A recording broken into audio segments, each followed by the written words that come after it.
Hi friends, வீட்டில் நிறைய work இருக்கிறப்ப சிம்பிளான ஒரு லன்ச் மெனு பண்ணணும். இந்த டிஷ்ஷை எவ்வளோ டேஸ்ட்டாகவும் சிம்பிளாகவும் பண்ணுறதுன்னு பார்க்கலாம் வாங்க. மிக்ஸி ஜாரில் ஒரு கைப்பிடி அளவுக்கு தேங்காய், 1 டீஸ்பூன் சோம்பு, 3 வரமிளகாய், 1 கொத்து கருவேப்பிலை போட்டு நல்லா மைய அரைச்சிடணும். உருளைக்கிழங்க வேக வச்சு கட் பண்ணி எடுத்து வச்சுருக்கேன். ஒரு கடாயில் எண்ணெய் ஊற்றி எண்ணெய் சூடானதுக்கப்புறம் சோம்பு, கருவேப்பிலை, காஞ்ச மிளகாய் எல்லாமே போட்டு தாளிப்பு கொடுத்ததுக்கப்புறம் பெரிய வெங்காயத்தை 2 எடுத்து நீல வாக்கில் கட் பண்ணி வச்சுருக்கேன். அதையும் சேர்த்து நல்லா வதக்கிக்கலாம். பெரிய வெங்காயம் நல்லா வதங்கினதுக்கப்புறமா 2 மீடியம் சைஸ் தக்காளி கட் பண்ணி வச்சுருக்கேன். அதையும் வதக்கிடலாம்.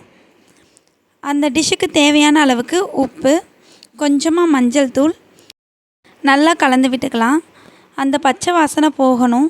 அடுப்பை ஒரு 2 நிமிஷம் சிம்மில் வச்சுட்டு மூடி போட்டு ஒரு 2 நிமிஷம் கழித்து எடுத்தோம் அப்படின்னா கொஞ்சம் நல்லா வெந்திருக்கும், பச்சை வாசனையும் போயிருக்கும். அதுக்கப்புறம் அந்த டிஷ்ஷுக்கு தேவையான 1.5 டீஸ்பூன் மல்லித்தூள், 1/2 டீஸ்பூன் கறி மசால் பொடி, இந்த 2 மட்டும்தான் சேர்க்க போகிறோம், வேறு எதுவும் சேர்க்கலை. அதை நல்லா கலந்து விட்டுட்டு அதோட பச்சை வாசனை போகிற அளவுக்கு வேகணும். அதுக்கு கொஞ்சமாக தண்ணி ஊற்றி நல்லா கலந்து விட்டுட்டு ஒரு 5 நிமிஷம் மூடி போட்டு வச்சோம் அப்படின்னா நல்லா பச்சை வாசனை போயிருக்கும். அதுக்கப்புறமா நம்ம வேக வச்சு கட் பண்ணி வச்சுருக்க உருளைக்கிழங்கு எடுத்து அதில் மிக்ஸ் பண்ணிக்கலாம். அதில் நல்லா கலந்து விட்டுட்டு அடுப்பை சிம்மில் வச்சுட்டு ஒரு 2 நிமிஷத்துக்கு மூடி போட்டு வச்சோம் அப்படின்னா நல்லா அந்த மசால் உருளைக்கிழங்கோடு மெர்ஜ் ஆகிருக்கும். அதுக்கப்புறமா நம்ம அரைச்சி வச்சுருக்க அந்த தேங்காய் விழுதையும் அதில் போட்டு நல்லா கலந்துட்டு 2 கொதி வந்ததுக்கப்புறம் லாஸ்ட்டாக கொத்தமல்லி தூவி இறக்கிட்டோன்னா நம்ம உருளைக்கிழங்கு மசால் ரெடி.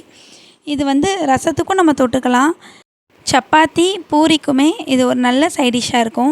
ஆனால் நான் இன்றைக்கி ஜீரா ரைஸ்க்காக இந்த கிரேவி ரெடி பண்ணியிருக்கேன்.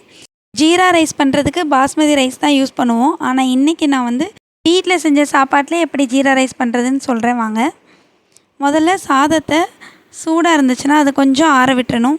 அதுக்கப்புறம் ஒரு கடாயில் 2 டீஸ்பூன் நெய், கொஞ்சமாக முந்திரி பருப்பு கொஞ்சம் கோல்டன் ப்ரௌன் ஆனதுக்கப்புறமா சீரகம், அதுக்கப்புறம் கொஞ்சமாக கருவேப்பிலை எல்லாமே போட்டு நல்லா மிக்ஸ் பண்ணிவிட்டு அடுப்பை ஆஃப் பண்ணிவிட்டு அந்த நம்ம வச்சுருக்க சாதத்து மேலே அதை போட்டு நல்லா கிளறி விட்டுறணும். அவ்வளோதான், ஜீரா ரைஸ் ரெடி. கண்டிப்பாக உங்கள் வீட்டில் ட்ரை பண்ணி பாருங்கள்.